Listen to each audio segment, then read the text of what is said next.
creative cultures and systems businesses, it comes about because with a lot of my clients at the moment, when I'm talking to them about designing presentations, explaining things, communicating to their audiences in general, no matter how they communicate to them, they look at me like I'm a little bit bonkers and go, yeah, but that's all a wee bit sort of woo-woo and crazy.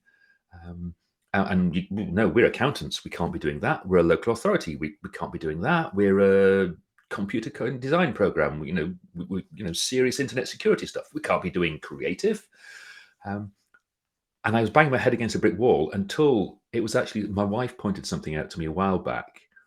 She has a degree in music and she has seen some of Beethoven's working notebooks. And she tells a story where one of her lecturers points out that even Beethoven, arguably one of the greatest and most creative composers of all time, even Beethoven wrote some crap and had a system. And once you realize that even creative professionals have a system, you're in a position then to be able to free yourself up to go, okay, so what is that system? And then you can go, and how can I make that system design proof so I can fit it into the kind of organizations that think in very, very A, B, C, D sequential ways, where they're not in a position to be able to take risks and all of that kind of jazz. Just talking about notebooks very, very quickly. Was Beethoven's system purely to do with the creation of stuff, or was it?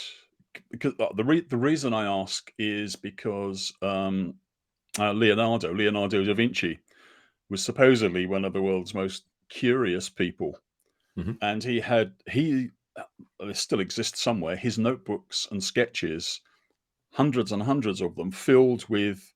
Nonsense. He just went off at a tangent, and it wasn't just helicopter designs and things like that. It was also lists of people that he actually wanted to speak to. He had a to-do list of interesting people to speak to. So I wonder if Beethoven did the same. He had a to-do list of about 5 centuries worth of material. It must have been crazy inside his head. I honestly don't know. The trigger point there was the idea that it was possible to systematize it, not what actually Beethoven's system was. That just made me realize that you could systematize it. So I can't speak to Beethoven's system.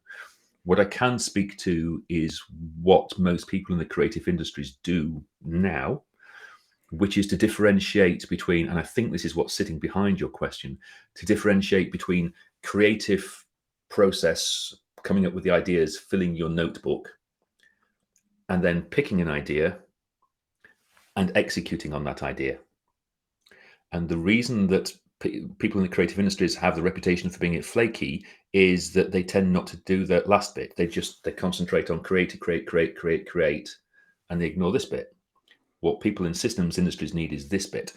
And you execute on a creative idea in exactly the same way as you execute on your bog standard traditional idea. Once you've created a zillion ideas and put them in your literal or your metaphorical notebook, just like Leonardo did, then you just pick the one that you think is the most appropriate and run that through your project management system, just like any other damned idea.